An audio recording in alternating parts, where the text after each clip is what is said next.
Pak Ustadz, besok Sabtu malam di musola dekat rumah saya ada mengadakan peringatan Maulid Nabi SAW 1437. Yang mengisi ceramah adalah seorang habaib. Bagaimana menurut Pak Ustadz? Apakah boleh saya tidak mengikutinya? Memang boleh. Lebih baik jangan ikut. Jawaban sederhananya, gitu kan? Karena tidak pernah dicontohkan oleh Nabi SAW. Nabi nggak pernah rayain hari lahirnya, maka lebih baik kita tidak lakukan. Itu sarannya. Tapi saya tidak menyalahkan ya. Kalau orang tetap ngotot mau kerjakan, itu hak dia, terserah. Tapi ingat, semua perbuatan punya konsekuensi, tanggung jawab di hadapan Allah.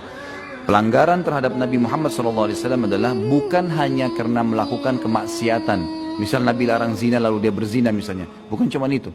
Melakukan sesuatu yang tidak diperintahkan juga pelanggaran. Jadi jauh lebih aman antum kerjakan apa yang Nabi SAW sudah perintahkan. Ini loh, uang ngelakoni bid'ah itu haram. Saya setuju dengan itu. Tapi masalahnya buat saya, maulid ini bukan bid'ah, sunnah. Ini perbuatan semuanya baik. Nyeluk uang pengajian masuk bid'ah, ngundang uang sholawatan masuk bid'ah. Ya semuanya perbuatan itu kan tidak ada yang haram kan. Ya, tapi kan Rasulullah nggak pernah melakukannya. Nah ini yang kita beda. Bukan segala sesuatu yang nggak pernah dilakukan Rasul itu kemudian bid'ah dan haram, tidak. Kalau anda melakukan seperti itu ya banyak nanti keliru. Quranmu sing mbok waca bid'ah, Quran sing mbok waca ku bid'ah, sumpah bid'ah itu. Apa harokat itu ono zaman Kanjeng Nabi? Nggak ada harokat, nggak ada titik. Loh itu kan cuma nambahi supaya gampang. Nambahi ku bid'ah. Apa sih kok niki? Itu sebetulnya pelarangan memperingati Maulid Nabi itu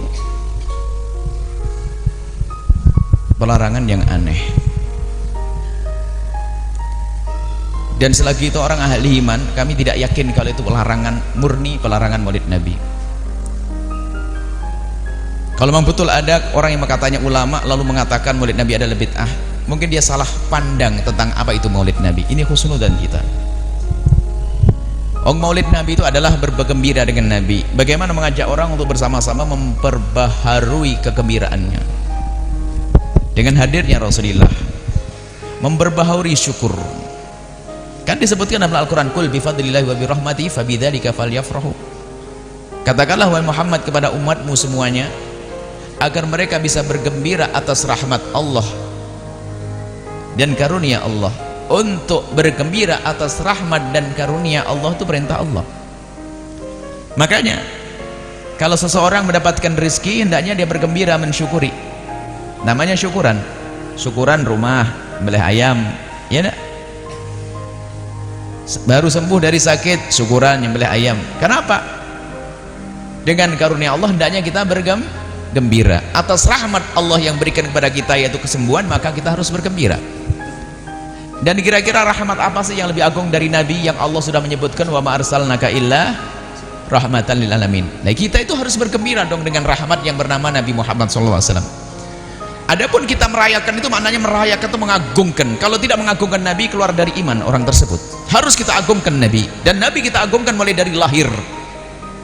Dan mengagungkan Nabi memang setiap hari. Selagi setiap hari boleh mengagungkan Nabi, kenapa kalau kita milih hari untuk mengagungkan lebih besar lagi menjadi tidak boleh? Kita mengagungkan Nabi setiap hari, pagi, siang, malam. Nggak boleh putus mengagungkan Rasulullah. Kalau anda putus mengagungkan Nabi Muhammad, keluar dari iman. Cuman kan kita tidak bisa setiap saat mengagungkan dengan cara yang sama. Maka dibuatlah satu acara yang lupa biar ingat, acara perayaan Maulid Nabi. Lalu apa sih di dalam acara itu? Menyebut sejarah Nabi. Disebutkan, diajarkan dalam Al-Quran, menyebut kisah Nabi terdahulu untuk menguatkan iman. Membaca sejarah Rasulullah, diajak membaca sholawat, orang berkumpul ada penceramahnya, ada sedekah, semuanya kebaikan. Imam Jalaluddin Abdurrahman As-Suyuti hafal 200.000 hadis, mengatakan maulid ada dalilnya, dianjurkan, kitabnya jelas, dalilnya jelas. Tiba-tiba datang ustadz yang bisa menyampaikan hadis kalau laptopnya hidup, baca ujung hilang pangkal, baca matan putus sanad, tiba-tiba membid'ahkan maulid. Mengapa kita mesti maulid? Nabi itu kan sudah lahir Pak Ustadz, kenapa diulang-ulangi lagi? pada tanggal 10 Muharram, apakah kita puasa? Puasa. Namanya puasa Asyura. Kenapa kita berpuasa 10 Muharram? Karena bersyukur pada Allah atas diselamatkannya Nabi Musa menyeberang Laut Merah dan ditenggelamkannya Fir'aun. Betul? Kemarin waktu 10 Muharram, Musanya selamat, Fir'aunnya tenggelam lagi tuh. Kan peristiwa itu sudah berlalu. 3.000 tahun, 4.000 tahun yang lalu sudah berjalan. Kenapa tiap tahun kita tetap Asyura? Kata Imam Jalaluddin Abdurrahman As-Suyuti di dalam kitab Al-Hawi lil Fatawi, mengutip pendapat Al-Hafiz Ibnu Hajar Al-Asqalani, bahwa boleh mengulang suatu momen berulang-ulang tiap tahun sebagai ungkapan syukur kepada Allah Subhanahu wa taala. Kalau selamatnya Musa disyukuri, adakah yang lebih besar nikmat Allah daripada selamatnya Musa? Ada. Apa itu? Lahirnya Sayyidina wa Maulana Muhammad sallallahu alaihi.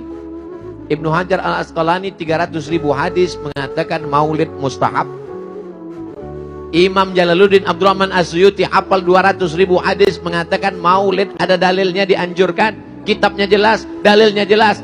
Tiba-tiba datang ustadz yang bisa menyampaikan hadis kalau laptopnya hidup. Baca ujung hilang pangkal, baca matan putus sanad. Tiba-tiba membid'ahkan maulid.